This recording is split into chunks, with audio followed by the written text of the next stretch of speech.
to my film and TV channel. Hope we're all staying safe and well. We're going over to a cinematic universe. Yes, which one are we going over to? Marvel, DC? Yes, we're going over to DC, which is, I have to admit, if you've watched any of my vlogs, I've always had a sort of leaning, not much of one, say 51-49% over to DC rather than Marvel. It dates back to being a kid, and I used to enjoy the DC comics more than I used to enjoy the Marvel, but I still enjoyed them. So, yes, trepidation with this one because he's not my favourite character from DC in the past. So we're going to have a look at the old Flash. We're going to look at the Flash, the film version, not the TV series, which I thought was okay generally. But we're going to have a look at Flash, the film, which has been a little bit had its troubles, and it's even now still having troubles now it's released. But we'll talk about that. Please, if you're new to the channel, push that subscribe button, push the bell notifications. It's great to have you on board. All things film and TV, information, vlogs, reviews like this. If you let us know your comments, your thoughts on this film or anything to do with film and TV, it'd be great to hear from you. If you just press that little like button, that little thumbs up button for me, that'd be nice. Yes, not for the film. You might be pressing the thumbs down for the film, but give me a little thumbs up. That'd be much appreciated. Right, The Flash, a 12A, 2 hours 24, flipping heck. Why? I can understand when you've got a budget and you're spending a lot of money. 2 hours 24 though, it's just, it's just too long. It is just too long. It's a superhero film, of course, based on DC Comics character of the same name. And it's the 13th, lucky for some or unlucky for some, installment of the DC Extended Universe. The film was directed by Andy Muschietti. It stars, of course, the troubled, and a lot of troubles going around this guy, Ezra Miller as Barry Allen and The Flash, alongside Sasha Calle, Michael Shannon, Ron Livingston, Maribel Verdú, Casey Clemens, Antje Trau, and yes, Michael Keaton, and one or two other little cameos as well. A man called Nicolas Cage might even feature, but only the silhouette or the sort of facial version of him. So interesting. But it wouldn't be cinematic universe unless he did little extra dimensions and stuff, would it? But fortunately, it didn't concentrate on the multiverse, if you like, which I do get a little bit bored with. This sort of has it, but it's not a big part of the film itself. Think Back to the Future. There you go. A bit more like that in this one. In this film, Barry travels back in time, of course. It is time travel to prevent his mother's death, or try to prevent his mother's death, even though he's been warned not to, etc. And of course, it brings unintended consequences. So we've seen this before. It's nothing, no bells and whistles with this one. The plot, the story's been done many, many times before. It's released in the US and worldwide on or around June the 16th, and this review is at June the 17th. Yes, so it's the day after. So, yes, I'm hot off the press with this one. So all scores and comments, well, there's a lot of scores, so a lot of people have already seen it anyway. A lot of scores and comments are all based around the 17th of June, 12 noon UK time. Lots of pandemic problems. This is why it came out. A lot of post-production setbacks, multiple delays, director changes, you name it, this has had it. And of course, the lead actor who's been up to all sorts of naughtiness, hasn't he? But it's not something I've delved too much into. I'm just watching the film, I'm watching the character. He's not my favourite anyway. He's one of my least favourite actors in a starring role, if you like, at the moment. That's a personal opinion, nothing to do with what he's like outside of film. That's just what I see on the screen, his presence. I'm not overly impressed. What are the public thinking though? What are they thinking? Well, Rotten Tomatoes audience, they quite like it. 86% positivity, 4.3 out of 5. That's good. Internet Movie Database, not quite as high, but still good. 7.4 out of 10. And that's based on a massive 25,000 scores and reviews that have been left. Metacritic, the other site we look at, their users, like the critics, we'll talk about them in a minute, not overly impressed, 5.7 out of 10, so just a little bit below that watchable score I like to see.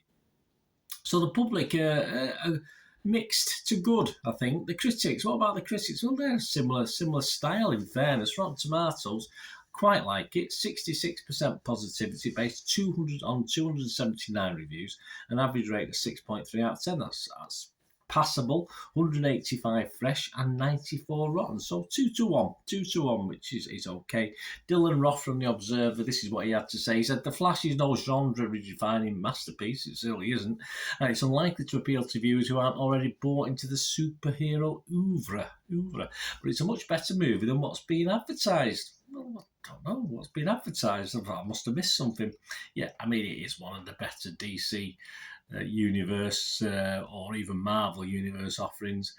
For me personally, even if it's very basic in its storytelling, as I said, it's a story that's been done. You know, go back, mess with time. You think you're going to sort everything out, and it all goes to pot. And we've seen it before, but hey, if it's done well, why not?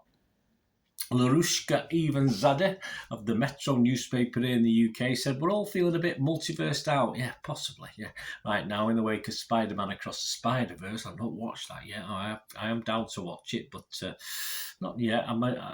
Again, as I said, I'm a bit worn out in multiverses anyway, but this wasn't too bad on that front. But The Flash still speeds along nicely. No mean feat when it's 2 hours, 25 minutes long. Whew, yeah, it certainly isn't. Just old-fashioned time travel with a bit of multiverse thrown in for good measure. A bit of, oh, look at that, look who's there, look who's here, and all who's there from the other universe. There's Mr. Reeves and stuff like this. But it's to be expected with this sort of thing. But more a homage. I like the homage in it as well to Back to the Future. It was quite clear in homage in that. It made no bones about it, and this is a version of it, if you like. Although Back to the Future is a classic, so this isn't quite a classic, but very, very good, I think. Chris Hewitt from Empire magazine said, "Set to be one of the final entries in what we know as the DCEU, this is also one of the best." Yeah, I don't disagree with Chris. A witty and warm buddy comedy, yeah, funny in bits. It wasn't overly buddy, funny, but it did make me smile, which doesn't always happen. That deserves to be more than just a flash in the pan, says Chris. See what he did there? Very clever. Yep, one of my least favourite DC heroes, this guy, The Flash. Yet one of my most enjoyable experiences for a long time as far as watching a DC universe or a Marvel universe film. So, ironic? Possibly. The website's consensus, The Flash is funny, fittingly fast-paced, and overall ranks as one of the best DC movies in recent years. Here, I can't disagree. But we go over to Metacritic. Say that the users weren't overly happy, and the critics aren't either. It's only getting 56 out of 100. That's based on 53 critics, and it scores anywhere between 25 and 85 out of 100. There's 28 positive, which is okay, but 21 mixed and 4 negative. So the mixed is okay. Mixed is okay. A score of 5.5 to 6, I suppose. Mixed, I would say. Screen Rant's Molly Freeman, she didn't like it very much. She gave it 40. She said, "The Flash is a passable multiverse superhero movie, but no amount of DC cameos can make audiences forget the awful off-screen actions of Ezra Miller." I'm watching a character on screen. I'm not particular on whether he's right or wrong. Certainly the makers of the film decided to put this out. They spent a lot of money on it. Real life will take care of itself, Molly. I'm not rating who's in it. But yeah, as Molly there, I don't rate him as an actor. As I've said, that simple as that. But I'm not going to quibble over his personal life and what he's been up to. But as an actor, I don't rate him. And as I say, I think Molly's perhaps let the personal side of things take that score, but there's a lot of lower scores in that as well. So it is what it is. RogerEbbett.com's Matt Zoller's site, C give it 63 out of 100. He said, "One of the most spectacular and frustrating," yes, that's a good word, "mixed bags of the superhero blockbuster era. The Flash is simultaneously thoughtful and clueless." Absolutely, a lot of guff in this. "Challenging and pandering," yes, it does. "It features some of the best digital effects works," it does, "I've seen, and some of the worst." Absolutely. I can't. And I find that with a lot of these cinematic universes, you go from really good stuff to pretty awful within the space of perhaps a scene that's within the space of a minute, perhaps on screen. I think lobbing about 45 minutes off it would have made me happier. In fairness, you could get, I'd have to tell you which bits they were cutting out that I didn't like, but 2 hours 24. Come on. Give us a break. Certainly could have got rid of some of the clueless bits, as of course Matt called them there, clueless, which some of it is. So my little summing up, guys. I mean, it is for me. I think you get that gist. One of the better cinematic universe efforts I've seen for a while. I enjoyed it, but as I said, I'm a glutton for time travel. I'm a glutton, from the early days of Star Trek, etc. Time tunnel. I was brought up on all these things, so I'm a glutton for anything where there's a little bit of time travel involved. And even though the storyline is basic and go back the butterfly wing effect, if you like, and change one thing and it could end up disastrous, I'm all for it. It's the sort of thing I like, even though I've seen it many, many, many times. But enough in this, though. Aside from that, as I said, the humour sort of worked sometimes. Far, far too long, but I was more than happy with this. I didn't quite glaze over with the length of time. But I was happy. And I'll show you how happy I am with my little scores. Yes, I would give this a fresh rating on Rotten Tomatoes. I would be positive on Metacritic.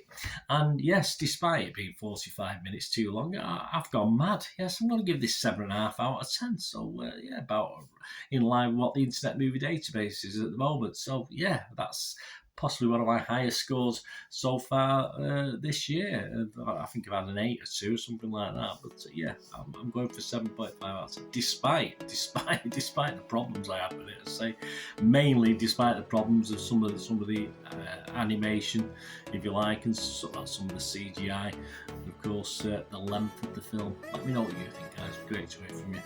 Till we meet again, last one thing, don't I? Please stay safe, everyone. Bye for now.